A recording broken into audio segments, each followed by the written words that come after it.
Hello students, आप chapter पढ़ रहे हो the unit of life. Cell जो होती है द यूनिट ऑफ लाइफ होती है, उसमें पढ़ेंगे अब सेल ऑर्गेनेल्स। क्या पढ़ेंगे? Cell organelles. कौन से? मेम्ब्रेन बाउंडेड सेल ऑर्गेनेल्स, ठीक है ना। और सबसे पहले मेम्ब्रेन बाउंडेड सेल ऑर्गेनेल्स में सबसे पहले हम जो पढ़ेंगे वो पढ़ेंगे हम क्या? Endoplasmic reticulum. क्या होता है? Endoplasmic reticulum.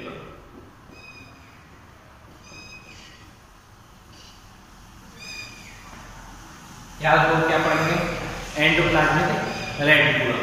एंडोप्लाज्मिक रेटिकुलम क्या है? एक ट्यूबुलर स्ट्रक्चर होती है। कैसी स्ट्रक्चर होती है पूछ लिया जाता है। एक ट्यूबुलर स्ट्रक्चर होती है, ठीक है ना। कहां पर होती है? ये साइटोप्लाज्म, सेल के अंदर जो साइटोप्लाज्म होता है, ठीक है ना। नेटवर्क आपके एनसीईआरटी का network of tubular structure. Tubular क्या होता है? ट्यूब जैसी structure. Network of tubular structure, ठीक है ना। स्कैटर्ड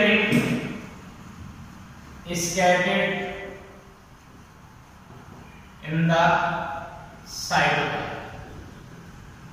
जो साइटोप्लाज्म फैला हुआ रहता है, एक नेटवर्क ऑफ ट्यूबुलर स्ट्रक्चर जिसे बुलाता है कॉल्ड एंडोप्लाज्मिक रेटिकुलम। क्या? Endoplasmic reticulum. क्लियर है? तो आपको ये पता चल गया एंडोप्लाज्मिक रेटिकुलम क्या है। कि आपके पास क्या है? सेल है। सेल में क्या है? ये न्यूक्लियस है। न्यूक्लियस की जो आउटर मेम्ब्रेन होती है उससे क्या होता है? एक्सटेंसिव होता है एक एंडोप्लाज्मिक रेटिकुलम। क्या एक्सटेंसिव होता है? एंडोप्लाज्मिक रेटिकुलम, ठीक है। इस तरीके से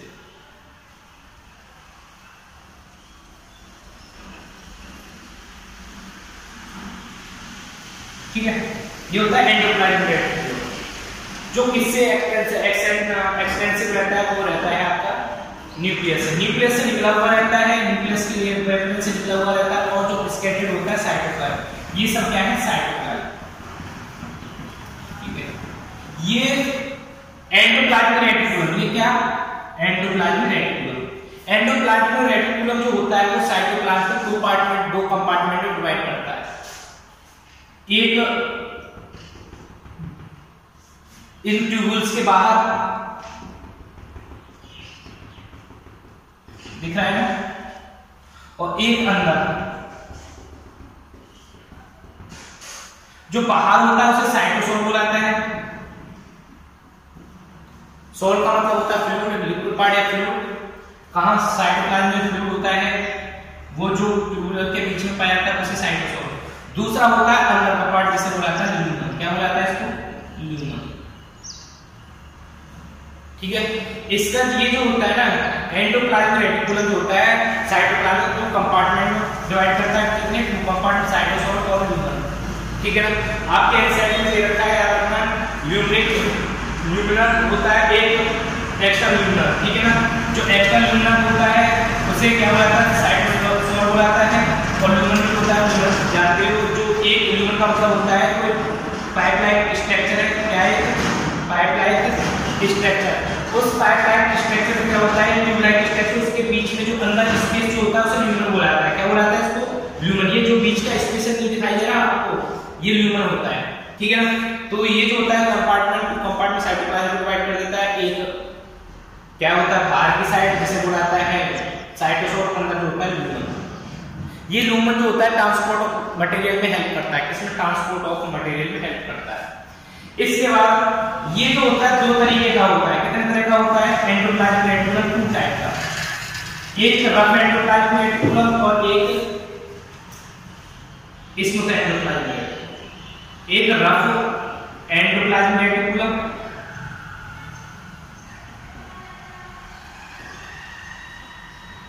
और एक होता है smooth endoplasmic reticulum.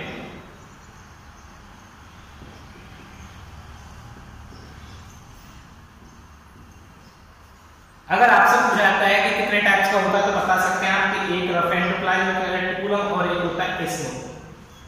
Rough endoplasmic reticulum में हो जाता है जो एंडोप्लाज्मिक रेटिकुलम है जहां पर क्या होता है उसका राइबोसोम जो प्रेजेंट होते हैं। क्या प्रेजेंट होते हैं? राइबोसोम, ठीक है ना।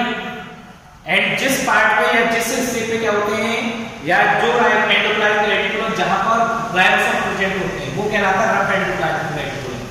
और ये राइबोसोम की प्रेजेंस में क्या होता है, ये जो होता है रफ एंडोप्लाज्मिक रेटिकुलम जो होता है प्रोटीन सिंथेसिस करता है। इसका फंक्शन पूछ जाता है, रफ एंडोप्लाज्मिक रेटिकुलम का फंक्शन क्या जवाब दोगे, प्रोटीन सिंथेसिस करना। ठीक है, आपके एनसीईआरटी में दे रखा है द एंडोप्लाज्मिक रेटिकुलम, ठीक है ना, बियरिंग राइबोसोम, उसमें छोटे छोटे क्या मतलब बियरिंग होते हैं, राइबोसोम निकले हुए होते हैं। और राइबोसोम जो होते हैं क्या करते हैं, इसपे रफ की सरफेस मतलब कि एंडोप्लाज्मिक रेटिकुलम की सरफेस पे आपको राइबोसोम दिखाई दे रहे हैं, ये राइबोसोम प्रेजेंट होते हैं, बियर होते हैं, इसकी भी वजह से क्या बोलते हैं, रफ एंडोप्लाज्मिक रेटिकुलम।